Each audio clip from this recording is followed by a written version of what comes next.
पण अचानक चेंज झालेले आहेत. पावसाचं वातावरण आहे, त्याचप्रमाणे अचानक थंडी, तर अचानक प्रचंड ऊन. मग ते उन्हाचं प्रमाण पण वाढून मग शरीरामध्ये हेटही वाढत चालली आहे. आणि कंटिन्यू पोळ्या वगैरे खाऊन खाऊन देखील गव्हाचं प्रमाण वाढल्यावर शरीरामध्ये ना खूप जास्त उष्णता वाढते.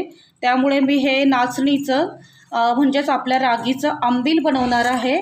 तर मी ते दाखवते. आता हे मी रात्री आंबील जे आहे ना ते असं थोडंसं ताकामध्ये रागीचं पीठ आणि थोडंसं पाणी असं मिक्स करून ठेवणार आहे.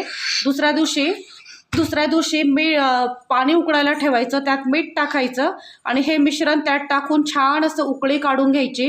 त्यामध्ये आपल्याला पाहिजे असेल तर आपण कोथिंबीर टाकू शकतो, बारीक चिरलेला कांदा टाकू शकतो किंवा हवं तर हळद टाकू शकतो. मी सिंपल प्लेन बनवते, मुलं देखील आवडीने पितात. खूप दिवस झाले बनवलं नव्हते, पण आत्ता सुरुवात करणार आहे कारण मला प्रचंड उष्णता झालेली आहे त्या कारणाने.